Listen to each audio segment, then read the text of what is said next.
नमस्कार दोस्तों, स्वागत है आपका हमारे YouTube चैनल प्रेरक कहानियां में। तो आइए सुनते हैं आज राजेश स्वामी महाराज द्वारा हास्य कथाएं।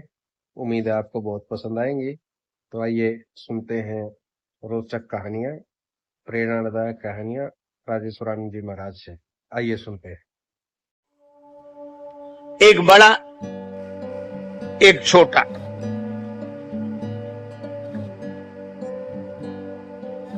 और दोनों के पास एक कम्बल और एक भैंस।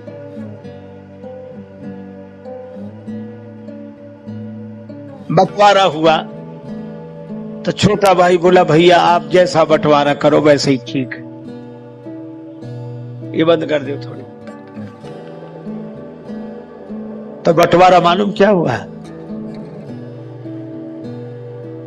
बड़ा भाई बोला कि देखो ऐसा है, ये कम्बल दिन भर तुम्हारे पास,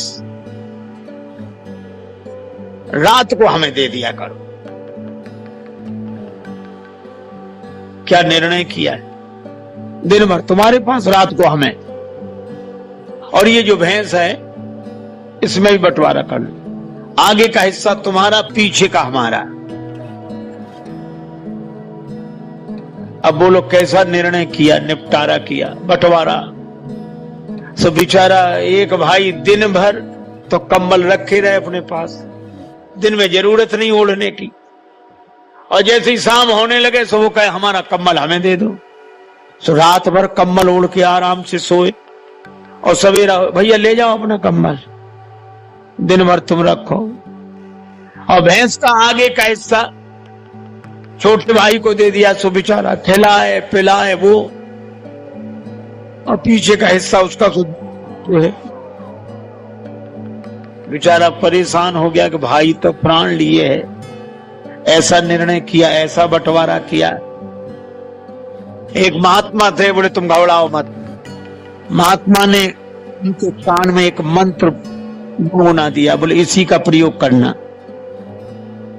ठीक है। तो उसको जैसे ही कंबल दिन को मिला तो उसने क्या किया, कंबल को जैसे ही मिला सो पानी की बड़ी नाद थी उसी में डुबो दिया, और दिन भर भिगाए रख। शाम आई, बोला हमारा कंबल, बोली है ले जा। बोले ये दिया, बोले हम अपने समय में कुछ भी करें, दिन तो हमें मिला ही है।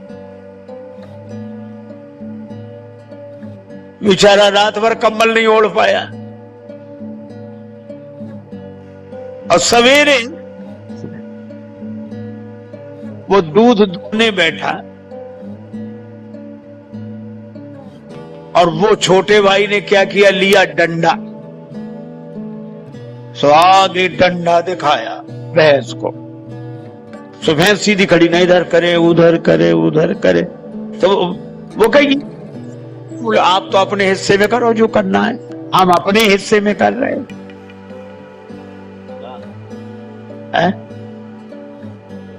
लगी ठिकाने की नहीं।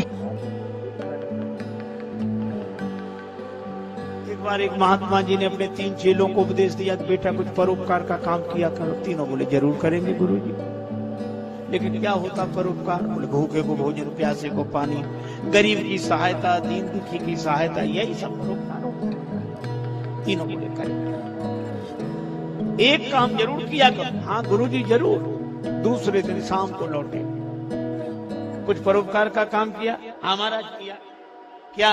बोले एक बुढ़िया सड़क पार नहीं कर पा रही, हमने उसका हाथ पकड़ा, उस बुढ़िया को सड़क पार कराया। ठीक, बहुत अच्छा, आशीर्वाद करना चाहिए ऐसे। अब दूसरे से पूछा तुमने? दूसरा चेला बोला गुरुजी हमने भी उसी बुढ़िया को सड़क पार कराया। तो ये 2 की जरूरत क्यों पड़ी? शायद सामान रहा होगा। लेकिन आश्चर्य तो तब हुआ जब तीसरे चेले से पूछा तुमने? तीसरा चेला बोला गुरुजी हमने भी उसी बुढ़िया को सड़क पार कराई।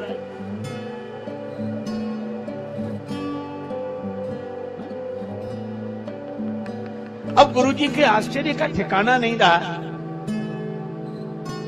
कि 3 की जरूरत क्यों पड़ी। एक बुढ़िया को सड़क पार कराने में 3 की जरूरत क्यों पड़ी।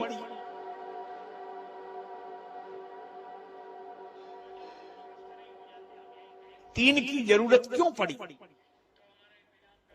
तो तीनों बोले गुरुजी दरअसल बात ये थी कि बुढ़िया को सड़क पार करना ही नहीं था।